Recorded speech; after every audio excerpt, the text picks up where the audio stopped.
여러분 안녕하십니까? 가까이 계신 분들과 인사 나누시겠습니다. 안녕하십니까? 반갑습니다. 사랑합니다. 축복합니다. 감사합니다. 교회 소식 전해드리겠습니다. 예배 드리는데 더욱 힘써 주시기를 바랍니다. 또 우리 가정 예배 또 주일 저녁이나 또 평일에 꼭 드려 주시기를 또 바랍니다. 우리 오늘 맥주 감사 주일 예배로 드리고 있습니다. 교회에서 우리 맥주 감사절 식사를 못하지만 떡을 준비했습니다. 돌아가실 때 또 하나씩 또 받아가시기를 바랍니다.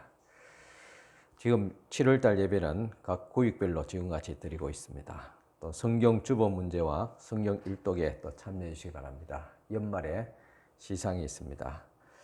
오늘도 마찬가지로 피택자 훈련이 동남노예 주관으로 정동교에서 있습니다. 오늘 오후 3시 반에 모여서 출발하게 되겠습니다.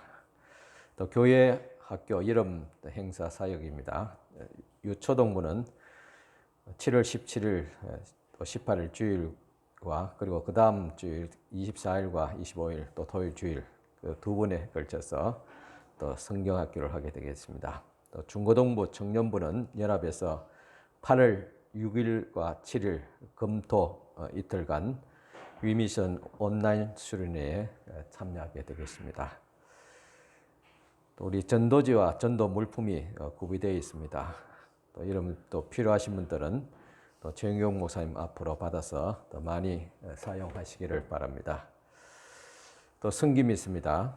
우리 양동기 지사님, 조미령 기사님 또 집안에 이렇게 큰 일을 치르고 또 감사하는 마음으로 천일염 소금을 또 하나씩 나눠드립니다. 돌아가실 때 받아가시기 바랍니다. 감사드립니다. 7일의 목회 계획을 또 계속 참고해 주시기 바랍니다. 교회 소식 이상입니다. 우리 이 시간 우리 다 같이 일어서서 경건한 마음으로 또 하나님 앞에 예배를 드리겠습니다.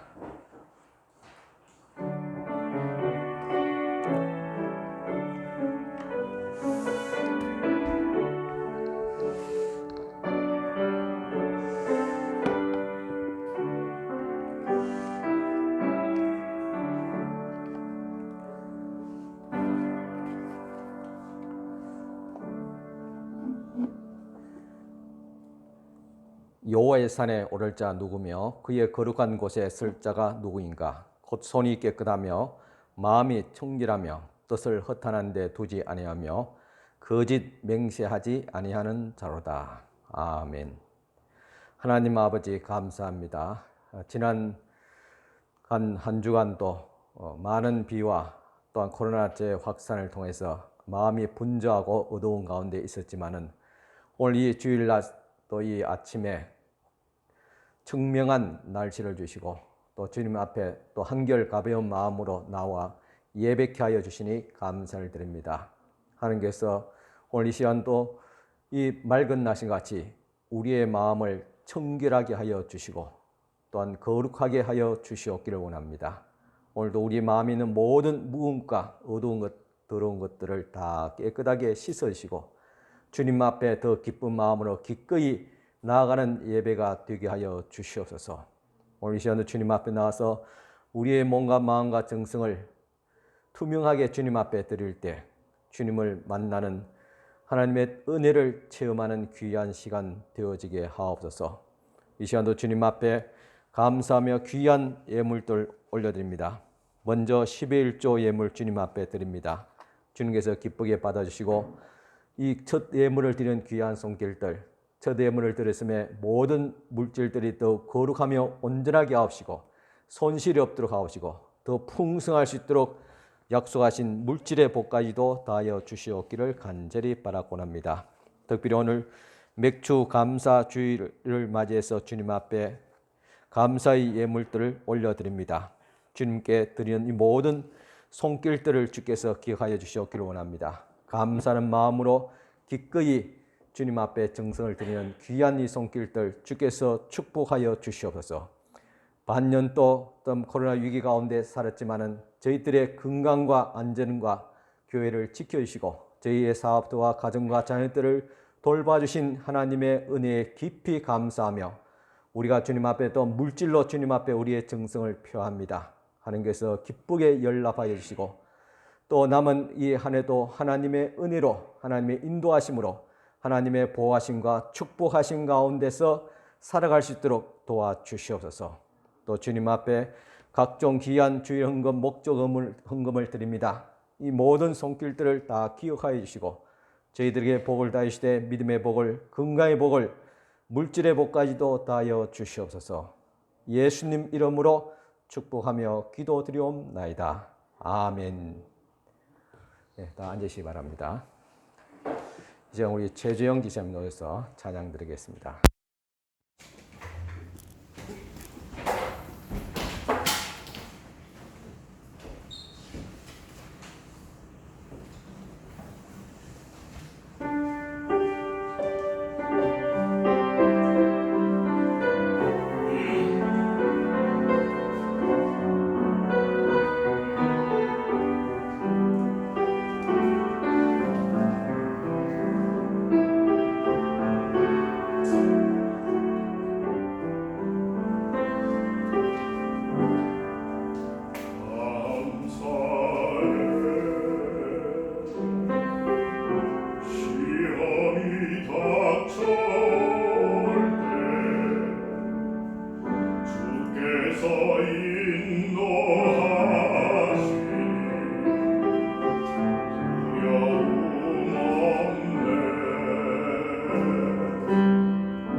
주님의 성령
예, 우리 시간 말씀 나누기 전에 우리 새로 오신 분이 있어서 또 환영하고 말씀을 드리겠습니다.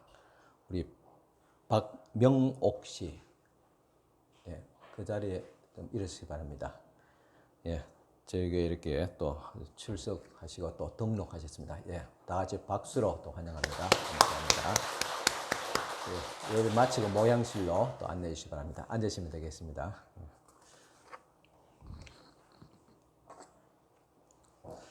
이 시간 주신 우리 하나님의 말씀 봉독해 드리겠습니다. 말씀은 마태복음 5장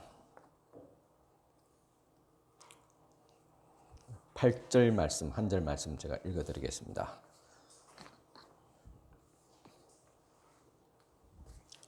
마음이 청결한 자는 복이 있나니 그들이 하나님을 볼 것이며. 아멘. 여러분 한 주간 또 잘 지내셨습니까? 또 이번 주간은 또 비도 많이 오고 또 코로나가 또 재확산, 4차 대유행으로 온 조짐이 있어서 또 마음들 많이 불편했을 줄 압니다. 우리가 아는 대로 이 델타 변이 바이러스로 말미암아 또 며칠째 또 확진자가 1,000명대를 넘었습니다. 이로 말미암아 수도권에 있는 모든 또 사람들은 거리두기 4단계로 그렇게 또 불편하게 또 살아갈 수밖에 없게 되었습니다. 그리고 수도권 교회는 또 지금 오늘부터 해서 대면 예배를 드리지 못하고 다시 비대면 예배로 전환되었습니다. 참 2주간 동안 그렇지만은 또 다음을 또 기약도 할 수 없는 가운데 있습니다. 참으로 안타까운 일입니다. 지금 지방에도 점점 더 확산 기미가 보입니다. 그래서 저희 지방에도 또 이게 대면 예배가 또 언제 또 비대면 예배로 전에와 같이 그렇게 또 바뀔지 모릅니다. 그래서 기도해 주시고 또 이와 같이 주님 전에 나와서 또 예배 드린 것 또 이만으로도 우리가 주님 앞에 또 감사드리고 오늘 이 예배가 마지막 예배라는 그런 심정으로 주님 앞에 또 예배 드릴 수 있기를 또 바랍니다. 지금 또 새로운 또 격상된 또 지침으로 통해 가지고 또 다시 우리 또 교회 또 예배에 관해서도 또 정부와 그리고 우리 총회에서 지침들이 내려왔습니다. 전과 마찬가지로 우리 예배위원 또 예배 참석한 모든 분들이 다 마스크를 쓰도록 그렇게 지침이 내려왔습니다. 그리고 전에 그 강단에서 제가 설교할 때 얼마 전에 시에서 이렇게 와서 목사님도 가름막 있으면 마스크 안 써도 되는 줄 알았는데 가름막 하더라도 마스크 쓰는 것이 지침입니다. 다음부터 그렇게 시정해 주세요. 그런 이야기를 들었습니다. 그런데 왜 지금 목사님 마스크를 쓰지 않습니까? 지침이 또 새롭게 조정되었습니다. 아마 설교제 어떤 특별한 그 점을 고려해서 아마 우리 총회하고 또 정부 또 질본하고 아마 협의를 한 것 같아요. 그래서 설교자에 한해서 또 어느 정도 청중과 거리를 두고 가름막을 하는 가운데서 그것도 백신 1차 접종자에 한해서 가름막을 하고 마스크를 쓰지 않아도 된다는 그런 좀 완화된 그런 지침이 있어서 저도 편하게 아니면 조심스럽게 이 시간 또 마스크를 벗고 그렇게 설교를 할 수 있게 되었습니다. 여러분 TV 오락 프로그램 중에서 너의 목소리가 보여라는 프로그램이 있습니다. 아마 여러분도 보시고 아마 이것이 벤치마킹 돼서 지금 전 세계 또 유럽에서도 또 인기가 있다고 합니다. 직업과 나이 그리고 노래 실력을 숨긴 의문의 가수들 사이에 음치와 실력자를 가려내는 음악 추리 쇼입니다. 이 프로그램에서 사회자는 의문의 가수들을 두고 패널을 향해서 이 사람이 실력자입니까? 아닙니까? 그런 질문을 하게 됩니다. 즉 진짜입니까? 가짜입니까? 라는 질문입니다. 우리들도 한번 해볼까요? 오늘 이 시간 프로그램의 이름은 너의 모습이 보여입니다. 질문합니다. 여러분들의 지금 모습은 진짜입니까? 가짜입니까? 여러분 마음으로 아마 대답을 하셔야 될 것입니다.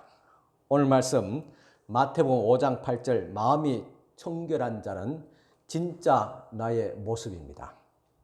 그들이 하나님을 볼 것이며 진짜인 내가 하나님을 본다는 것입니다. 이 말씀의 이면에는 가짜인 나는 하나님을 볼 수 없다는 말씀이기도 합니다. 어떤 사람이 입을 바지를 또 급히 세탁하기 위해서 1시간 세탁소를 찾아갔습니다. 들어가서 주인에게 미소를 띄우면서 여기가 1시간 세탁소 맞지요? 예, 맞습니다. 그러면 이 바지를 세탁해 주실까요? 물론입니다. 바지를 두고 갈 테니까 잠시 볼일을 보고 1시간 뒤에 찾으러 오면 되지요. 그러자 주인은 못할 말을 한 것처럼 주인을 째려보면서 말합니다. 내일 찾아오세요. 내일이요. 분명히 간판에는 1시간 세탁소라고 써 있잖아요. 밖을 가리키면서 말했습니다. 주인은 씹던 껌을 몇 번 우물물거리더니 투명스럽게 다시 말합니다. 맞아요. 하지만은 세탁을 어떻게 1시간 만에 합니까? 손님이 말했습니다. 그러면 하루 세탁소로 이름을 바꾸든지 아니면 주인 마음대로 세탁소로 바꿔야 하지 않겠습니까? 주인은 여전히 껌을 씹으면서 손님을 째려봤습니다. 이 주인의 입장에서는 이 손님이 이상한 주문을 하는 진상 고객이었습니다. 이것은 분명히 엄연한 거짓 광고의 한 사례입니다. 광고의 현실이 다른 것을 좋아할 사람은 아무도 없을 줄 압니다. 물론 광고라는 것은 조금 과장되기도 하지만은 그러나 이 실물과는 일치를 해야 됩니다. 그러나 일치하지 않을 때 우리는 거짓말을 한다니 아니면 너무 과장되었다니 아니면 속았다니 하면서 기분 나빠합니다. 그런데 우리의 모습을 볼 때는 태도가 달라집니다. 속의 진짜의 모습과 다른 자신의 위장된 모습을 보면서 자신에게는 한없이 관대합니다.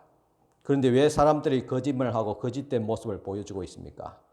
애들은 거짓말하는 것은 물론 그것이 잘못되지만은 혼날까봐 겁이 나서 위기묘면으로 그렇게 하게 됩니다. 그래서 지나친 추국은 거짓말을 낫게 합니다.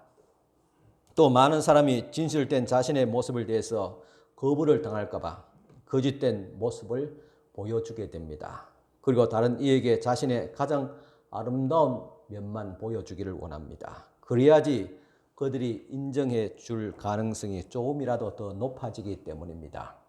하지만 어쩌면 흠을 숨기려고 그렇게 애쓸 필요도 없을지 모릅니다.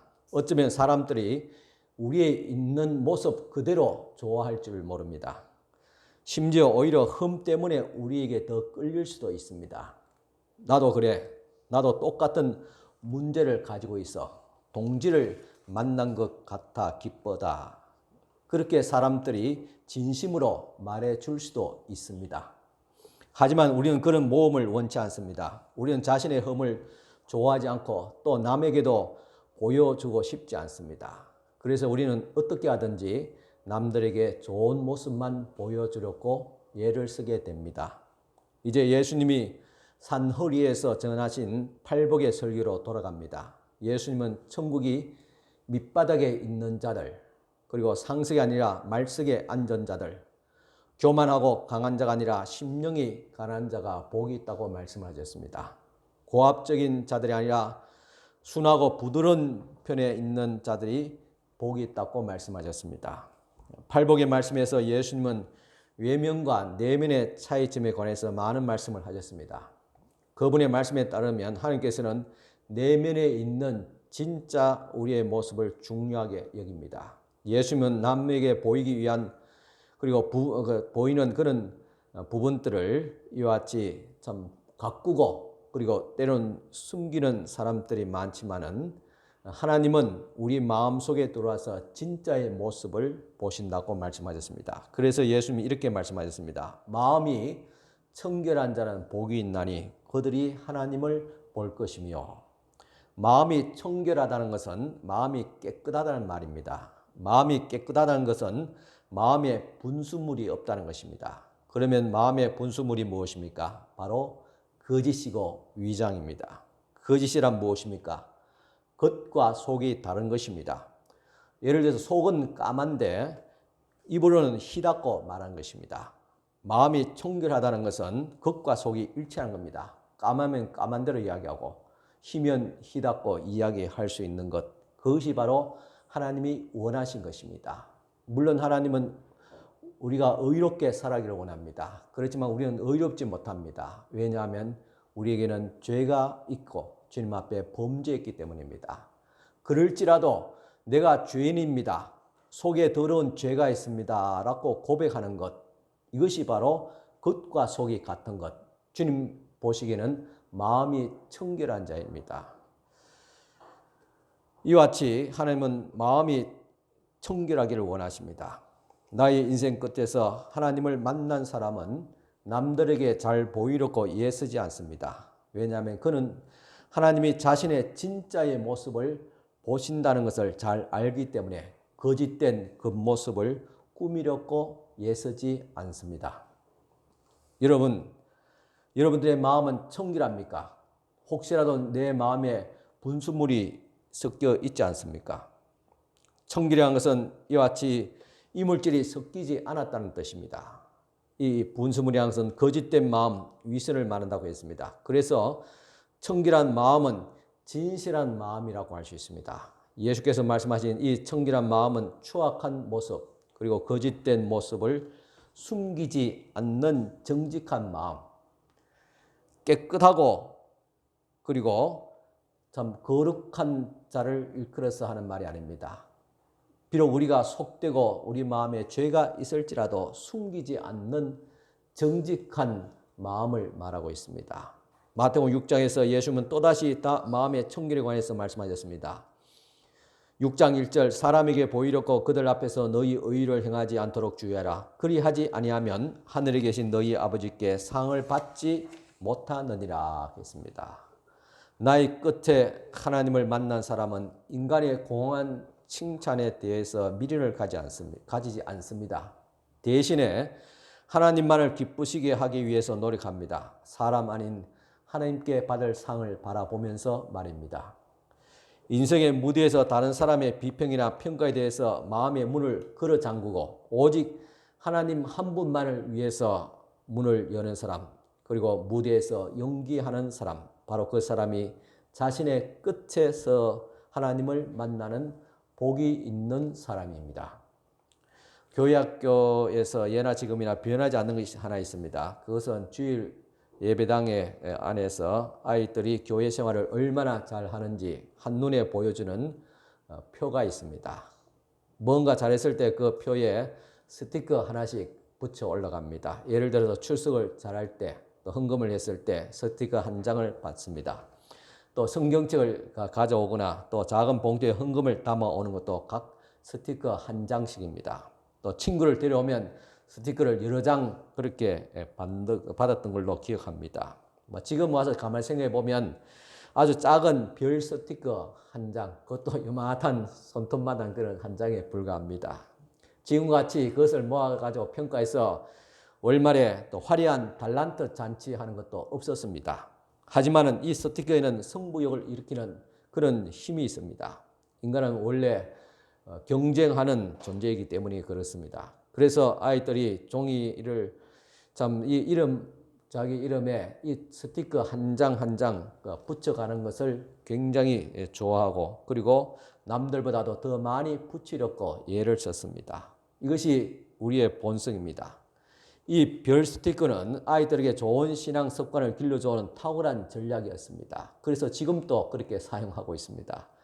그런데 이런 전략의 문제점은 마음이 없어도 할 일만 하면 신앙생활을 잘하고 있다는 착각을 심어줄 수 있다는 사실입니다. 어른이 되어서도 여전히 우리는 이런 습관을 가지고 있습니다. 사람들을 관찰하면서 별 스티커를 주거나 주지 않습니다. 어떤 권사에게는 별 스티커 한 장, 어떤 집사에게는 별 스티커 5장, 어떤 또 집사에게는 별 스티커 주지 않고 그런 식으로 마음으로 자신이 신앙생활 잘한다고 하는 사람에게는 붙여주고 그렇지 못한 자에게는 주지 않습니다. 그렇게 우리는 지금도 마찬가지로 외형적인 모습에 따라서 남을 평가하고 있다는 사실입니다. 하지만 예수님은 겉모습에 집착하는 종교 지도자들을 호되게 꾸짖었습니다. 마태복음 23장 5절 그들의 모든 행위를 사람에게 보이고자 하나니 예수님은 기도와 금식을 사람에게 보이려고 하는 바리새인들을 질책하시면서 그들의 행동을 기뻐하지 아니하더라는 것입니다. 혹시 우리도 똑같은 짓을 하고 있지 않습니까? 식당에서 기도를 할 때 우리의 마음이 얼마나 순수합니까? 정말 일용할 양식을 주신 하나님께 감사하는 마음뿐입니까? 혹시 주변 사람들의 시선을 조금이라도 의식하고 있지 않습니까? 또 교회에 봉사하고 또 스스로 승낙하고 자원한다고 하지만은 순수하게 기쁘게 받아들입니까? 아니면 남들에게 어떤 기쁜 인상을 심어주려는 마음이 더 큽니까? 아니면 체면 때문에 어쩔 수 없이 승낙합니까? 또 주님 앞에 흥금함에 넣는 우리의 손길 누가 지켜보고 있는지 신경을 씁니까? 또 대표 기도하기 위해서 앞에 섰을 때 하나님께 드리는 기도입니까? 아니면 교인이 들으라고 하는 기도입니까? 지난 주일에 소셜미디어, 즉 스마트폰이 자기 자랑하는 그런 수단으로 사용되고 있다는 점을 지적했습니다. 오늘 이 이야기를 좀 더 해보고자 합니다.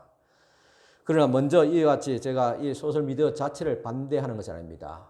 이런 미디어가 좋은 목적에 얼마든지 사용되어질 수 있습니다. 하지만은 관찰한 바로 이런 소셜미디어가 주로 삶의 겉모습을 꾸미는 도구로 사용되고 있는 것만큼은 사실입니다.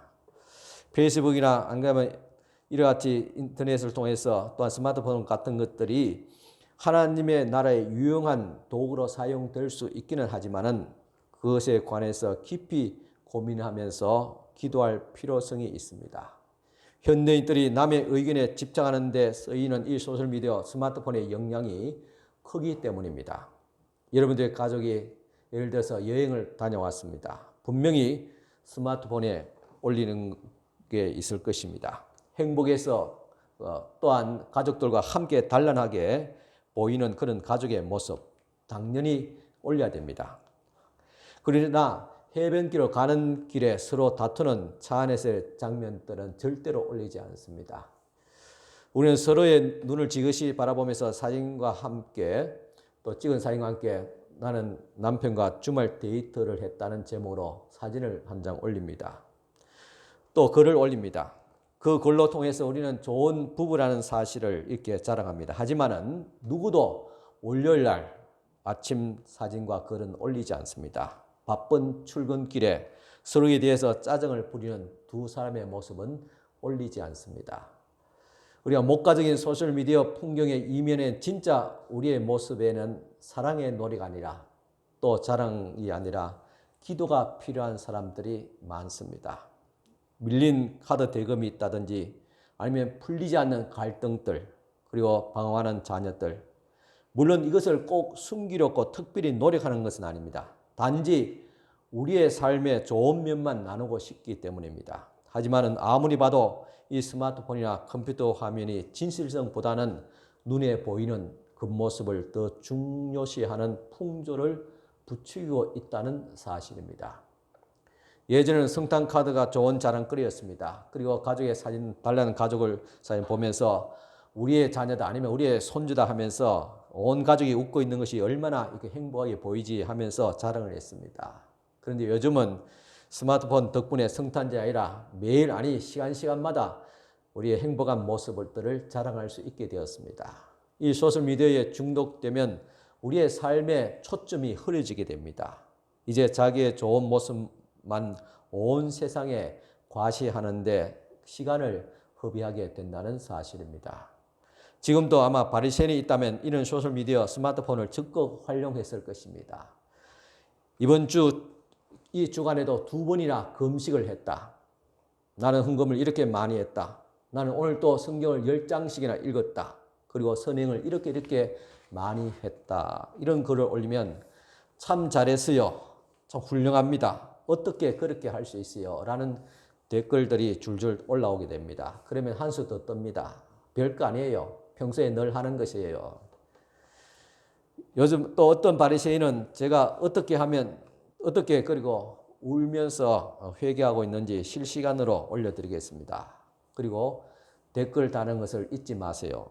이런 것을 올리면 역시 환호와 댓글이 줄줄 일 것입니다. 물론 이런 댓글들은 당연히 회개에 대해서 전혀 도움이 되지 않습니다.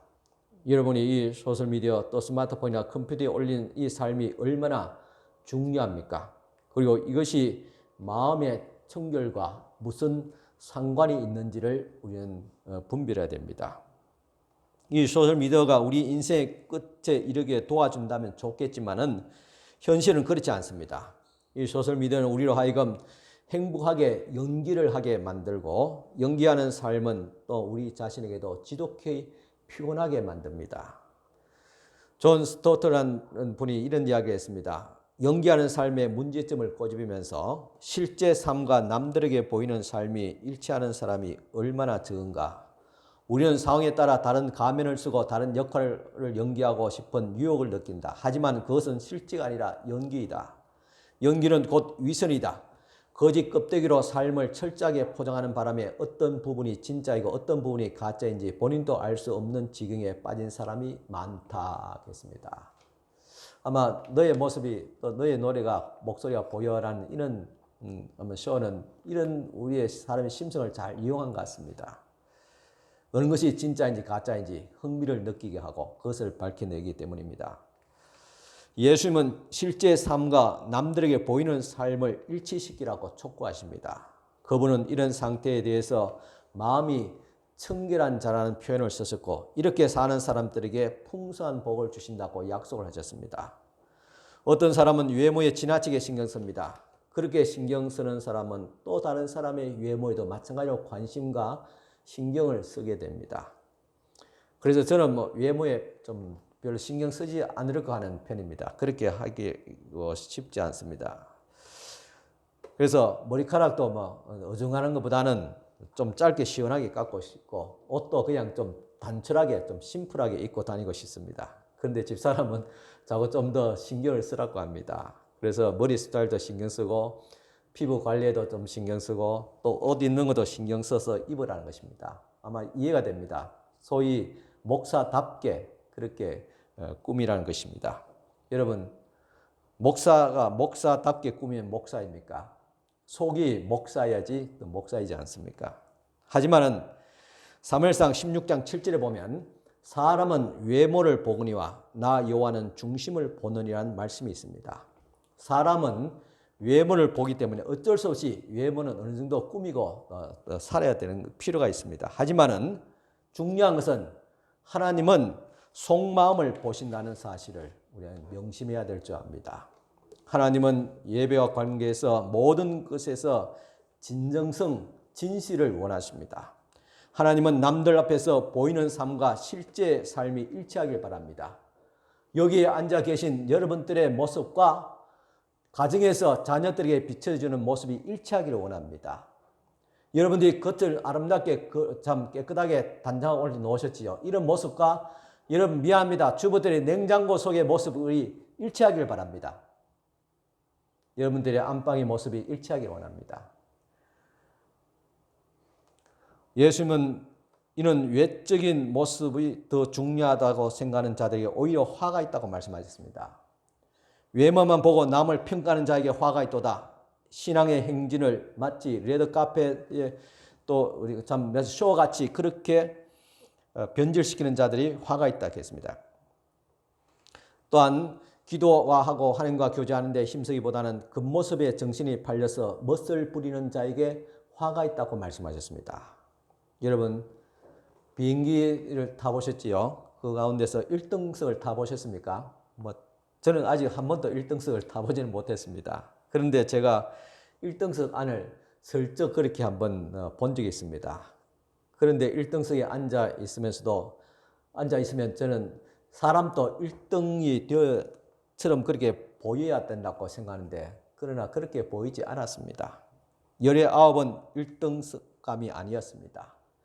1등석에 탈 만큼 여유가 있는지 모르겠지만은 인품은 외모로 풍기는 그런 품격은 그렇게 보이지 않았습니다.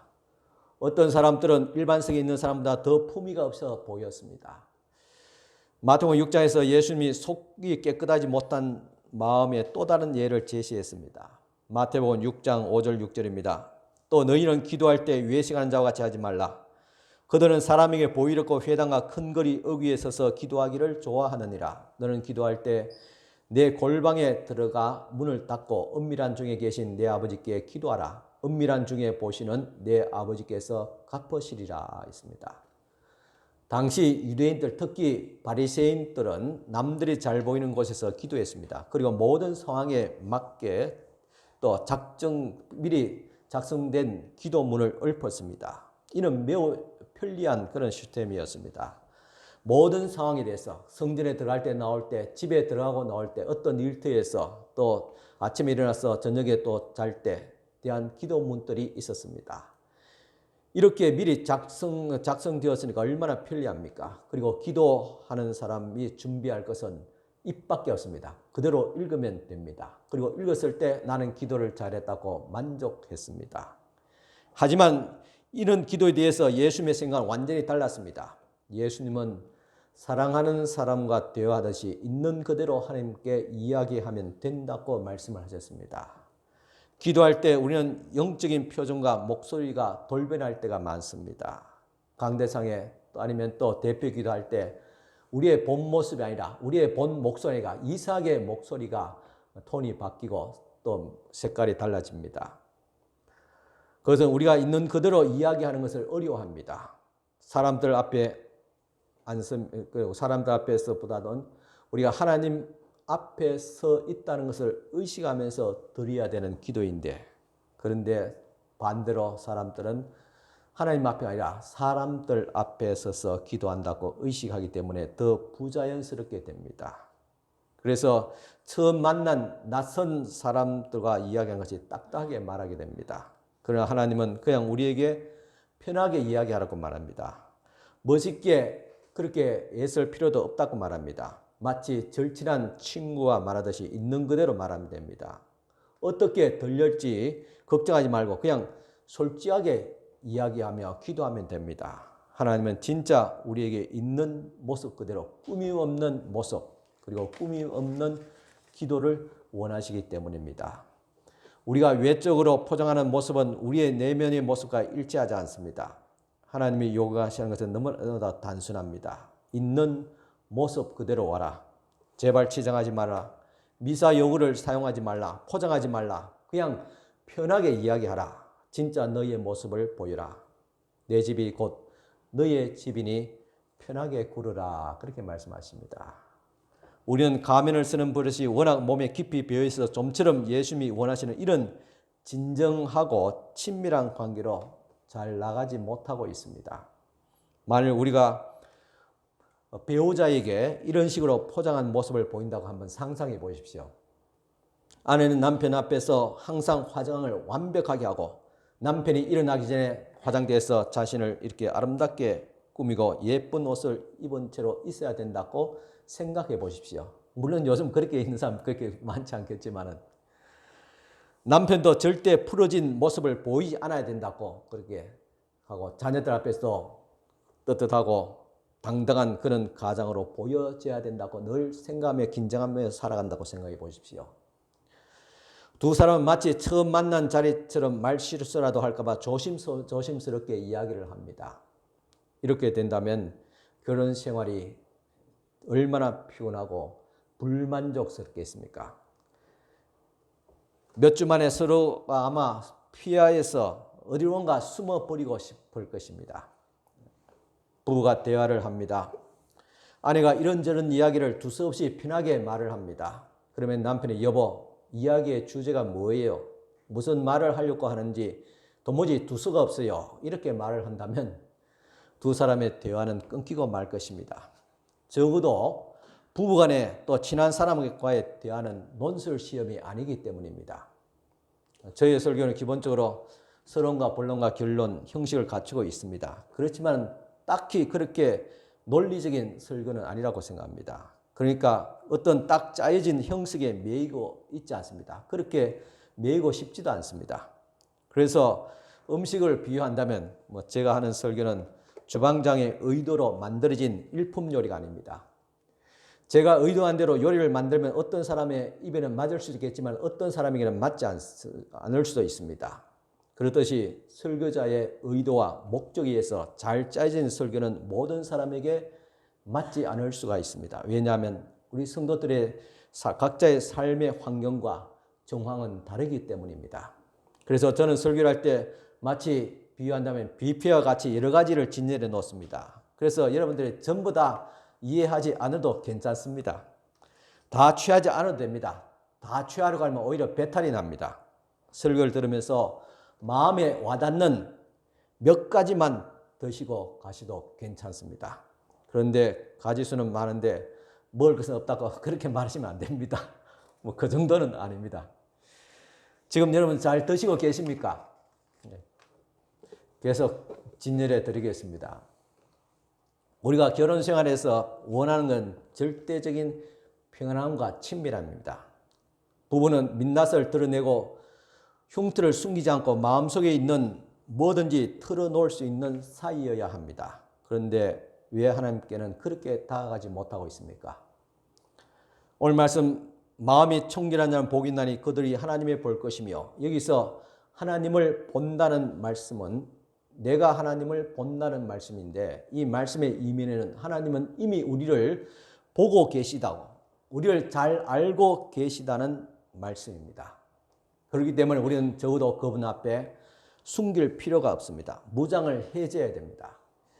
주님을 만나는 나의 끝에 이른다는 것은 이 사실을 인정하고 더는 숨길 필요성을 느끼지 못한다는 사실입니다. 그렇게 되면 훨씬 더 깊은 만족감이 찾아옵니다.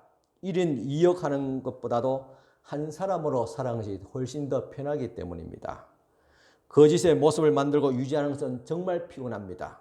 특히 우리 여성 여러분들이 화장하는데 얼마나 피곤합니까? 오늘 또 주일 예배 오기 위해서 아마 적어도 평균 한 1시간 정도는 기본으로, 아니면 짧아도 한 30분 정도는 아마 화장하고 그렇게 또 단장하고 놓으셨을 줄 압니다. 여러분, 이렇게 매일 하는 것이 좀 피곤하지 않습니까? 그냥 막 기초 화장만 하고 그렇게 나오시면 얼마나 좋겠습니까? 화장 속에 있는 나의 진짜 나이를 숨기지 않아도 되니까 말입니다. 부부는 아내 또 남편의 맨 얼굴을 처음 봤을 때 그 부부는 더 친밀해진다고 합니다. 아내가 처음으로 머리를 완전히 풀어 헤쳤을 때 좀 더 편해집니다. 그때부터 부부는 긴장을 풀고 속 이야기를 이야기합니다. 그때가 진정한 관계가 시작되는 출발점이 됩니다. 한껏 차려입고 격식이 필요한 곳에는 또 데이트를 할 때는 또 그렇게 하는 것도 또 재미도 있을 수도 있습니다. 하지만은 아내가 부서서하게 머리를 풀어 헤친고 그리고 편한 옷을 입었을 때가 가장 아름답습니다. 그때 아내가 가장 편한 상태에 서 있는 모습 그대로 행동하기 때문입니다. 신랑 대신 우리 예수님도 우리의 이런 모습을 보기를 원하지 않겠습니까? 우리의 신랑 대신 예수님은 화장기가 없는 우리의 본 모습을 보기를 원하십니다. 있는 그대로, 나이 그대로 보기를 원합니다. 저도 주변에서 이제 머리가 다른 사람에 비해서 많이 좀 흰 것 같아요. 그래서 제가 사우나 가면 그 주인 아주머니가 경로지요 하면서 화내내 주려고 아직도 몇 년 남았는데 그렇게 갈 때마다 묻는 거예요. 기분 나빠서 다음은 거기 가고 싶지 않아요. 솔직히 마음은. 그래도 어쩔 수 없이 가고 처집하고 있는데, 참 하나님께서는 우리 있는 모습 그대로, 나이 그대로 그렇게 본 모습을 보기를 원치 않겠습니까? 분수물이 섞이지 않는 순수한 우리의 진실한 모습. 머리가 까마면 까만 대로, 흰면 흰 대로. 이제 머리가 좀 푸석한 대로, 그렇죠? 주님께서 우리의 있는 그 모습을 보기를 원하십니다. 대부분 사람들은 자신의 진짜 모습에 약간이라도 치장하면서 그렇게 살아가기를 원합니다. 그것이 죄를 감추고 아무런 문제 없는 척 하면서 환한 미소를 띠고 살아가기도 합니다. 하지만은 가짜 나를 끝낸다는 것은 이런 모습들을 극복하고 끝낸다는 뜻입니다. 그렇게 되면 진짜인 내가 그리스도 안에 있는 진짜의 삶을 누릴 수 있습니다. 요한 1장 19절 보면 만일 우리가 우리 죄를 자백하면 그는 미쁘시고 의로우사 우리 죄를 사하시며 우리를 모든 불의에서 깨끗하게 하실 것이요 라고 했습니다. 마음이 청결한 마음을 갖고 싶다면 이런 분수물을 제거해야 됩니다. 그래서 하나님과 다른 이에게 진실해야 됩니다. 다행히도 하나님께서는 우리 모든 우리의 죄를 자백하면, 우리의 죄를 자백한다는 것은 무슨 말입니까? 겉모습, 위장된 모습이 아니라 속에 있는 우리의 거짓되고 잘못된 부분들을 주님 앞에 그대로 인정하고 내보인다는 말입니다. 이 말은 죄를 자백한다는 것은 겉과 속을 같게 만드는 것, 이것이 죄를 자백하는 것입니다. 그리하면 주님께서 우리가 원치 않는 보여주기를 부끄러웠던 그 모든 불의를, 더러운 것을 주께서 제거해 주시고 깨끗하게 하여 주신다고 말씀하셨습니다. 얼마나 감사한 이고 다행스러운 일입니까? 이와 같이 우리는 청결한 마음을 갖고 싶다면 주님 앞에 이와 같이 우리의 속에 있는 것을 그대로 인정하고 그 분수물을 제거해야 됩니다. 그래서 하나님과 우리의 관계를 더 깨끗하게, 더 진실하게 되어야 됩니다. 성경에 보면 청결한 손과 청결한 마음의 분명한 연관성을 확인할 수 있습니다. 예컨대 시편 24편 3, 4절에 보면 여호와의 산에 오를 자가 누구며 그의 거룩한 곳에 설 자가 누구인가? 곧 손이 깨끗하며 마음이 청결하며 뜻을 허탄한 데 두지 아니하며 거짓 맹세하지 아니하는 자로다고 했습니다. 여기서 손이란 행동을 의미합니다. 그러니까 행동과 마음이 일치하는 것이 바로 깨끗한 자라는 겁니다. 그리고 거짓 맹세하지 말아야 됩니다. 거짓 맹세는 마음의 거짓에서 나옵니다. 그래서 마음이 청결한 자는 행동과 마음이 이와 같이 일치하고 깨끗하다는 것을 의미합니다. 야고보서 4장 8절에도 말씀 나오고 있습니다. 하나님을 가까이 하라. 그리하면 너희를 가까이 하시리라. 죄인들아 손을 깨끗이 하라. 두 마음을 품은 자들아 마음을 성결하게 하라 하겠습니다. 여기서도 손을 깨끗이 하라. 그리고 이 더러운 것이 무엇이냐? 분수는 무엇이냐? 두 마음을 품는 것이다. 두 마음을 품은 자들아, 그 두 마음, 일치되지 않는 그 마음을 이제는 일치시키라. 그것을 주님 앞에 내놓고 회개하며 때로는 그것을 또한 씻어서 그 마음을 성결하게 하라. 너희 겉모습이 남에게 깨끗하고 아름답게 보이고자 하는 그런 마음 있는 것 같이 너희 속 사람을 먼저 깨끗하고 주님 앞에 죄를 회개하고 내놓고 주님 앞에 고백하면서 그렇게 마음을 성결하게 해서 너희들 원하는 겉모습 같이 일치시키라는 말입니다. 그것을 마음을 청결하게 한다는 말입니다. 더러운 손을 물로 씻어내듯이 하나님께 여러분들의 마음을 또 씻어달라고 기도해야 됩니다. 주님께서 또한 씻어주신다고 약속을 하셨습니다. 외부는 우리 스스로 우리가 꾸밀 수 있고 깨끗하게 씻을 수 있지만은, 그러나 내면은 하나님만이 씻어줄 수가 있습니다. 마음이 청결하다는 것은 곧 겉과 속이 같다는 말입니다. 마음에 거짓을 담아 두어서는 안 됩니다. 하나님은 더러운 죄인은 용서하시고 받아주시지만은 거짓말하는 두 마음을 품은 자는 용서할 수가 없습니다.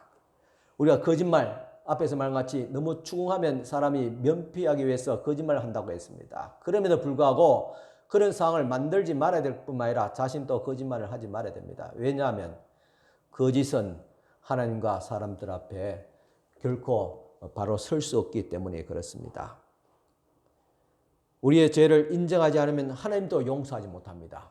하나님은 무엇인지 다 용서하신다고 했습니다. 무한하게 예수님도 용서하라고 말씀하셨습니다. 그렇지만 단 거짓말하는 자는 용서할 수 없습니다. 왜냐하면 자기의 죄를 인정하지 않기 때문에, 자기의 죄를 인정하지 않는 죄는 하나님도 용서하지 못한다는 사실을 우리가 명심해야 됩니다. 그래서 하나님 앞으로 나가는 가장 중요한 태도가 바로 마음을 청결하게 하는 것입니다. 마음이 청결한 자에게 주시는 복이 있습니다. 마음이 청결한 자는 복이 있나니 그들이 하나님을 볼 것이다 하겠습니다. 마음이 청결한 자가 받는 복은 바로 하나님을 본다는 것입니다. 여기서 하나님을 본다는 것은 실제로 우리 육안으로 하나님을 본다는 그런 의미가 아닙니다. 여기서 하나님을 본다는 것은 하나님을 안다는 것입니다. 마음의 영의 눈으로 하나님을 보고 본다는 것은 하나님을 안다는, 깨닫는다는 것입니다. 즉 하나님은 이미 우리를 알고 계십니다. 알고 계시고 또 우리를 하나님의 자녀로 알아주시고, 그리고 나도 하나님의 보는 시선에 맞추어서 하나님을 아버지로 알고 그 그분의 사랑받는 존재인 것을 알게 되는 것입니다. 하나님이 나를 알고 내가 하나님을 아는 것보다도, 하나님께서 나를 인정하시고 내가 하나님을 의지하는 것보다도, 이거보다 더 큰 복이 세상에 어디 있습니까? 그래서 마음이 청결한 자는 하나님을 볼 것이요 하나님을 아는 복을 받게 되는 것입니다. 얼마 전에도 제가 잠깐 말씀드린 적이 있습니다. 중세의 성자 성 프란시스는 세계에서 가장 맑고 투명한 자였습니다. 그의 영성이 얼마나 맑고 진짜 오늘 말씀대로 청결하고 청명했던지 사람과의 관계는 물론이고 짐승과도 대화를 했습니다. 새와도 대화하고 사슴과도 숲속의 사슴과도 이야기하고 충분히 그럴 수 있다고 생각합니다. 그 앞에 있으면 모든 사람들이 심지어 짐승들같이 겉에 포장된 모든 위장들을 다 해제해버렸습니다. 그래서 서로가 교감하고 소통하게 되었지요. 이런 성 프란시스가 평생에 걸쳐서 기도의 마지막 그 부분에 있어서 한 기도의 제목이 있었습니다. 그 기도의 제목은 하나님은 누구시고 나는 누구입니까? 하나님은 누구시고 나는 누구입니까? 그 존재의 근본에 대해서 하는 철학적인 질문이기도 하지만은 저는 이 말씀을 오늘 주님께서 주신 마음이 청결한 자에게 이와 같이 접목시키고자 합니다. 그의 삶, 그의 기도대로 그는 마음이 청결하기 때문에 하나님이 그를 알고 그는 또한 하나님을 아는 그의 기도의 제목이 응답되었던 복된 자가 되었던 것입니다. 여러분도 그렇게 되기를 간절히 축원합니다. 기도드리겠습니다. 하나님 아버지 감사합니다. 오늘도 우리의 이 시간 위장되고 가장되고 위선된 거짓된 모습이 아니라 진실한 모습으로 주님 앞에 나갑니다. 하나님이 이미 우리를 내 자신보다도 더 훤히 다 알고 계시는 하나님, 때는 불꽃 같은 눈으로 우리를 살피시는 하나님 앞에 내가 하나님을 피해서 어디로 숨으리까? 저 땅끝까지 있을지라도 주님께서 거기 계시며 내가 바다속 깊은 속에 숨을지라도 주님께서 거기에 계시거늘 내가 주님을 피해서 어디로 가서 숨으리까? 주님 앞에 이미 밝히 드러난 저희들은 것을 다시 한 번 더 자각하고 주님 앞에 적어도 숨김없이 고백하며 회개하며 청결함을 받게 하여 주시옵기를 간절히 바라곤 합니다. 더 이상 피곤한 위장된 모습으로 거짓된 모습으로 살아가지 않도록 하옵시고 나의 겉에 드러난 모습이 바로 나의 속의 모습이고 내 삶이 내 모든 사람들이 알 수 있는 그런 진솔된 우리의 또한 뒤에 감춰진 뒤에 있는 우리들의 진실된 모습들이 되어지게 하여 주시옵기를 간절히 바라곤 합니다. 내 안과 밖이 같기를 원합니다. 주님 앞에 청결하기를 원합니다. 주님 앞에 또한 청결한 자가 받는 주님께 주시는 하나님을 아는 복을 받기를 원합니다. 주님 앞에와 사람들 앞에 더 진실한 모습으로 청결한 모습으로 살아갈 수 있도록 도와주시옵소서. 지금 코로나가 또 재확산 제4차 대유행에 이제 인접했습니다. 이미 들어섰습니다. 하나님 은혜 베풀으시고 이 시간도 참 주님 전에 나오지 못하고 또 비대면으로 인터넷상에서 또 예배를 드릴 수밖에 없는 우리 또한 수도권에 있는 우리 성도들을 주께서 긍휼히 여기시고 비록 가정에서 예배 드릴지라도 그곳에도 그 가정마다 함께하여 주시옵기를 원합니다. 속히 이것이 진정될 수 있도록 하옵시고 또한 하나님 아버지여 통제 가능한 범위로 다시 낮아질 수 있도록 주님께서 은혜를 베풀어 주시옵소서. 그래서 더 이상 우리의 일상생활이 또 우리의 교회생활 신앙생활이 어렵지 않도록 주님께서 긍휼을 베풀어 주시옵기를 간절히 바라고 하면서 우리 구주 예수님 이름으로 기도드리옵나이다. 아멘. 찬송가 552장 드리겠습니다. 여러분들은 속으로 따라 부르시기 바랍니다.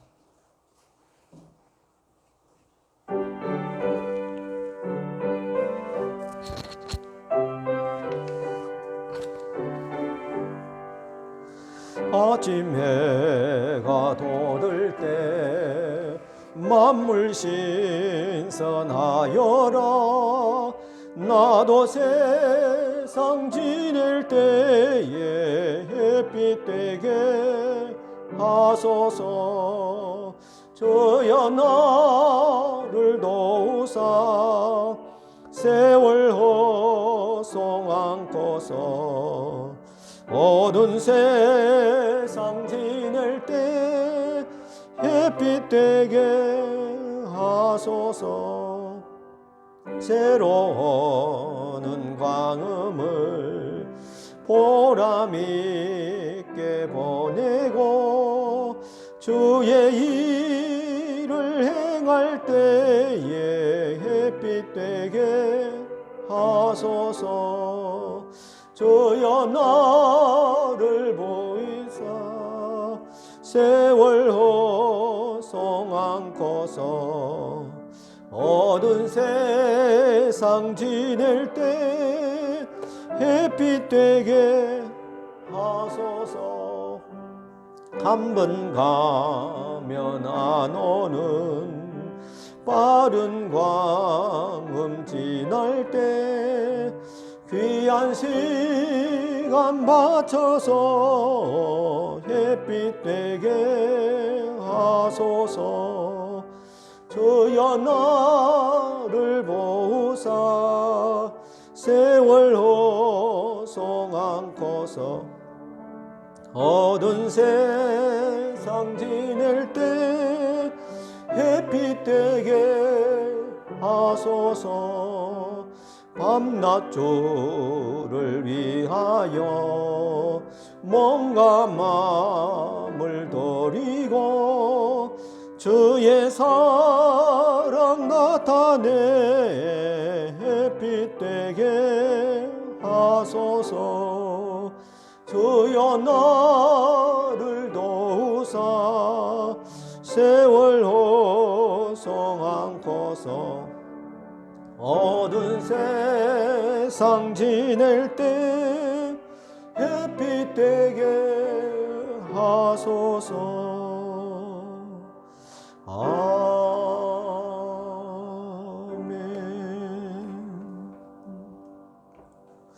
아멘. 다 같이 일어서서 축복 기도 받으시기 바랍니다.